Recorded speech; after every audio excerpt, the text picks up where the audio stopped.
AHAVA blessings, welcome to this video. My name is Ana Otero and I am the founder of the Desert Rose Mystery School. In this video, we will be talking about the energy of the month of September 2025. And this is a very, very powerful month. We also have a beautiful Magdalene Revelation Oracle card to guide us with its powerful message about everything happening in this month. So first, we need to understand that we are in the month of Elul, Virgo, and this within itself is the most powerful portal of the year. I also want to take this moment to thank everyone who is part of Mary Magdalene and the 13-Petaled Rose, this online journey that we are doing for 13 days, because the Rose of Pre-Creation opens up the month of Virgo, the month of Elul. So we have the ability to go into that space before the creation story, before the Genesis, before the Bereshit. Bereshit is the first word of the creation story, creation, creating infinitely. So we're already tapping into an energy that doesn't have duality, that is the essence of unity, of love, of echad, of oneness. And so one of the aspects about this month is it's all about soul correction, correcting our tikkun, healing what we came to heal. And so many things from our past reappear, many situations that trigger us, many things that still hurt us, or maybe they're just not completely healed. And remember, something to be healed just means that we embrace it and we alchemize it, bringing into unity, getting the wisdom teaching from it. It doesn't mean that it's gone forever, because things come and reappear, right? And so this is also the month that anything from the last year that we still need to heal will be coming up as well. So there's a lot of soul correction in this month.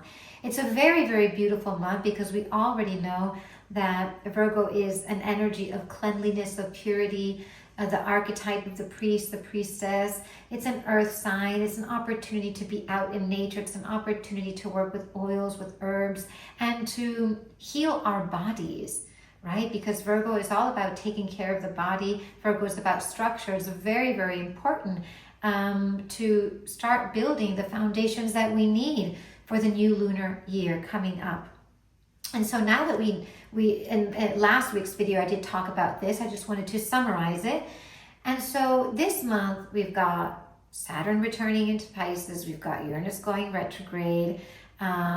There's a lot of very intense energy. Mercury Virgo, then Mercury into Libra. Just a lot of very intense energy. One of the things that I do want to just focus on a little bit is that this Uranus energy. Uranus is a very powerful archetypal frequency because it is connected to our sacred sexual energy.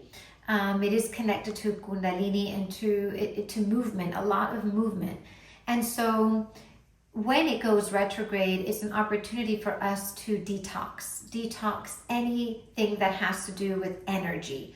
Right, it is a moment, and this aligns perfectly with the month of Elul, because Elul is a month where less is best. It's not about knowing everything. It's not about doing everything. It's about focusing on one thing and just integrating that, right? For example, if we're doing a mantric practice, the other day I was teaching, we did an Aramaic meditation, and I said, we're just doing these 2 mantras. We're not doing more, because I'm intense, right? Many of you know me. I can do, we can chant many mantras. We're just doing these mantras and we're going to integrate them, and that's it. Because it is the month of less is best, and it ties in beautifully with the energy of Uranus, retrograde, of maybe releasing the overload that we may have in thoughts and communication, technology, people. Maybe spending a little bit more time alone. Maybe spending a little bit more time actually choosing who we want to be around, what places we want to go to, because it's all about detoxing our energy as well. And so now that we know this, because the month is all Virgo and Elul until we get to the 22nd of September, which is Rosh Hashanah, the new lunar year. We'll be talking about that as well. But let's dive into the eclipses. So apart from this energy that we're going through, the month of Elul, we have the solar and the lunar eclipses. Now, according to the Kabbalistic teachings and the mystical teachings of the Desert Rose, when we have a solar eclipse, right, the energy lasts that day, but also a few days. It's about 3 days.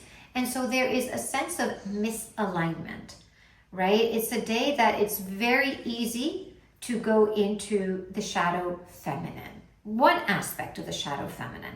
And this is for men and women. And what is that aspect of the shadow feminine? To want to receive for the sake of receiving, to want to focus on the victimization and me and why me and I want this and I desire this, I'm not getting this. And that's one of the aspects of the shadow feminine. Why? Because in this technology, the feminine is the vessel and the masculine is the light. And so all of us as a humanity, if we think about it Kabbalistically, we are feminine. We are the vessel, all of us, because we are here to receive as a humanity, right?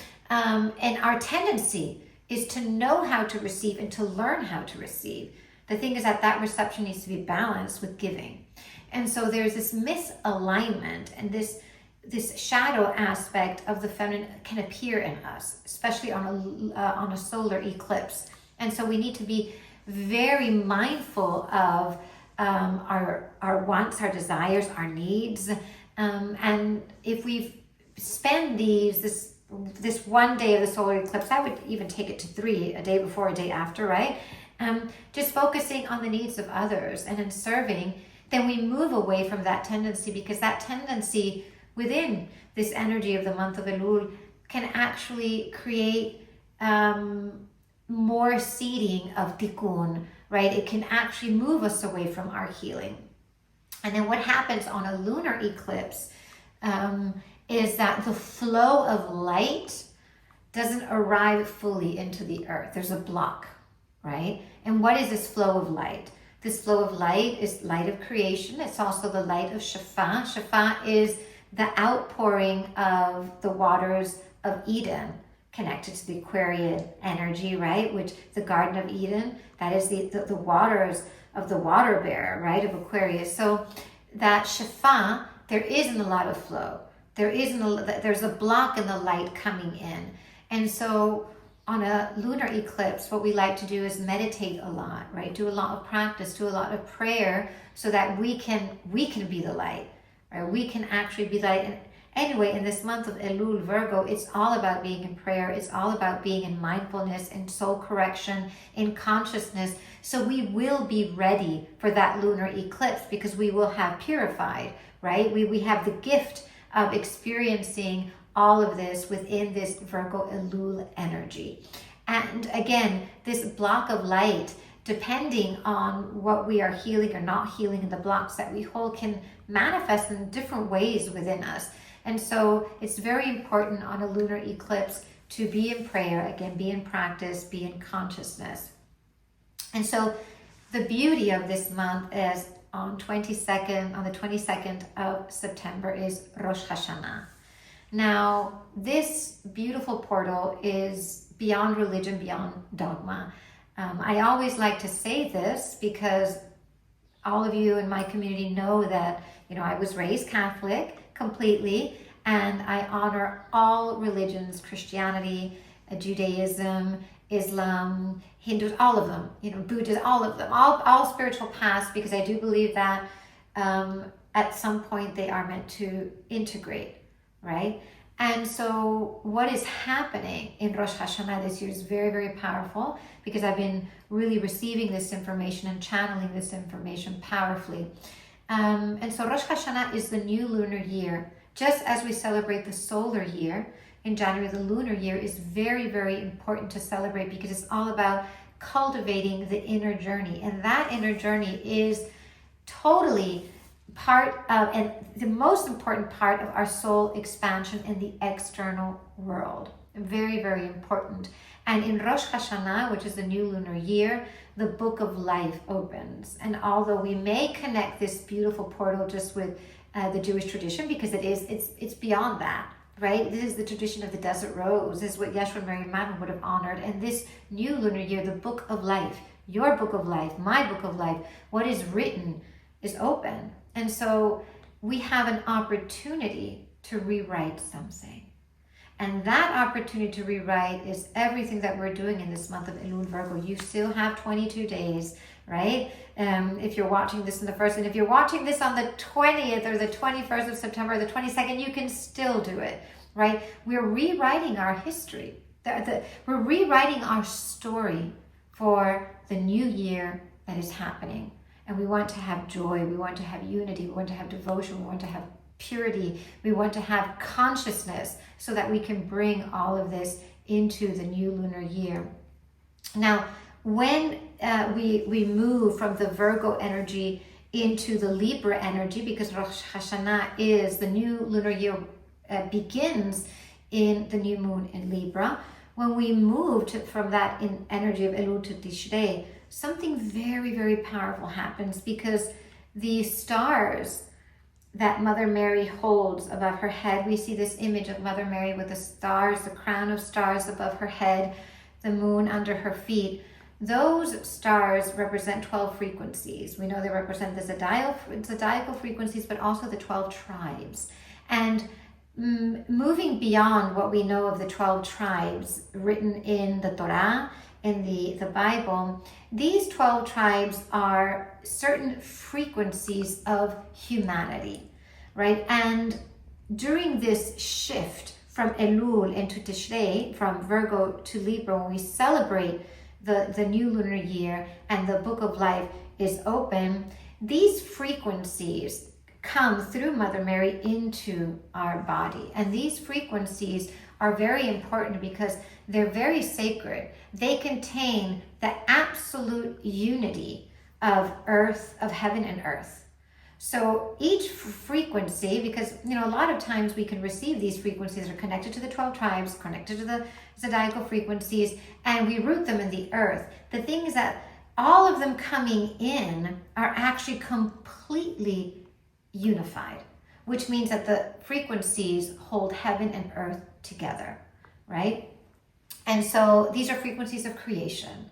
So we have the ability to really, in this, where we go into the new moon and Libra, spend 5 days, right before the new moon, 5 or 6 days, because I always like to repeat things. I would even go all the way, go to 7, right? Just focusing on what it is that you want to bring in to the world. What do you want to manifest? And I'm talking about manifestation through the light, right? Manifestation of our highest soul expression. I'm not talking about, I desire this, I want this, I want this. We can all want everything. But really focus on not just your desires, because a lot of times we desire this and that, but rephrase it. It's not just a desire. I'm doing this because it's my soul contract. I desire this because it's part of what I'm supposed to manifest.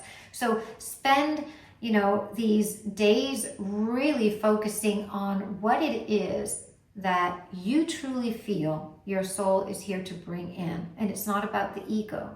It's about tuning into the neshama, the higher ego.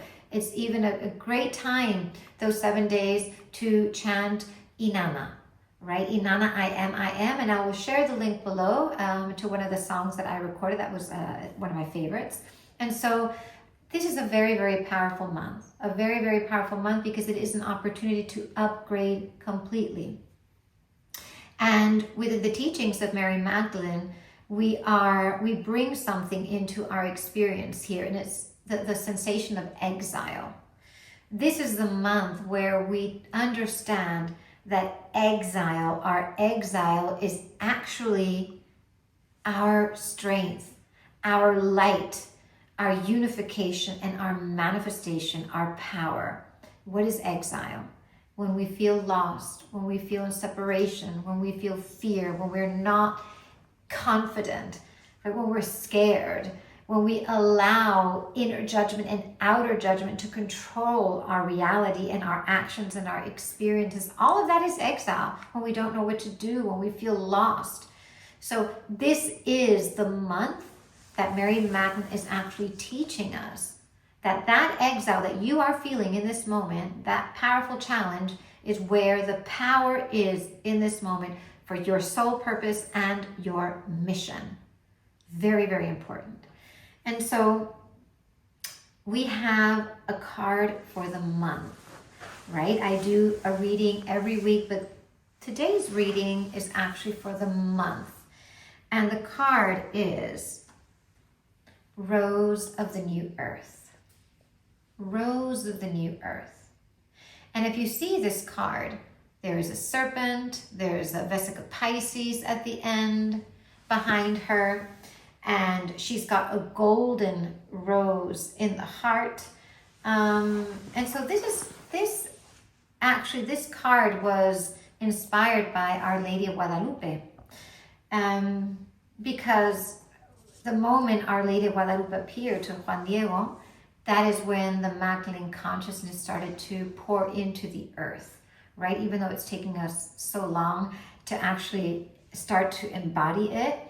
And the Rose of the New Earth is actually the Edenic template, right? In the lineage of the rose, we hear this a lot in the rose path. The rose symbolizes the Garden of Eden because it's the Edenic template connected to the Venus energy, right? And Venus is actually connected to Netzah on the Tree of Life, which is AHAVA, love and service, love and action, and it's connected to our soul purpose. And so the Rose of the New Earth is the ability to hold that Edenic template here in the earth, because the new earth is happening through us, inside of us, in this moment, right? We are the new earth. So this card that Mary Magdalene, she's revealing something through this image and through this transmission, that we are carrying that Rose of the New Earth, that Edenic template. And I wanted to read a message from the Magdalene Revelations Oracle Card Handbook.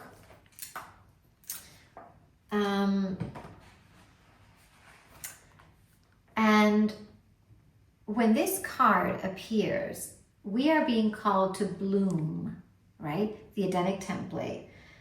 Not to bloom with the wounds, but through them, right? This is the exile, right?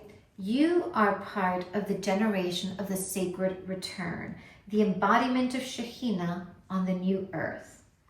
So the sorrow and the pain is the soil to bring something new, just like Mary Magdalene did. She was a witness to the cross, to the crucifixion, yet she birthed something new, a new dawn. The Shekhinah dwells within you.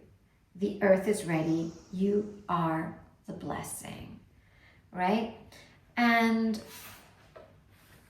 I really feel this. I really feel that this month, and I can feel it as we go through the 13 petals of the Rose of Pre-Creation. I can feel this rose, see the Rose of the New Earth, right? Already blooming in all of us and through us. And so we're going to practice the mantra that I gave you last week, because this is the mantra that we can sing throughout this month, and actually whenever you want. Ani le dodi vedodi li. I am the beloved and the beloved is mine. And it strengthens our relationship with Allah, with Divine Mother Father. It strengthens our relationship with ourselves, and it calls in the essence, the energy, the dimension, and the experience of divine union. Ani le dodi vedodi li.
want. Ani le dodi vedodi li. Amen, amen. Shekhinah Adonai, amen, amen. Mariam, Yeshua. I am wishing all of you, all of us, a radiant month of September, a beautiful month of Elul, Virgo, transitioning into Rosh Hashanah, the month of Tishrei, Libra. We are blessed, we are loved, we are whole, we are complete. AHAVA.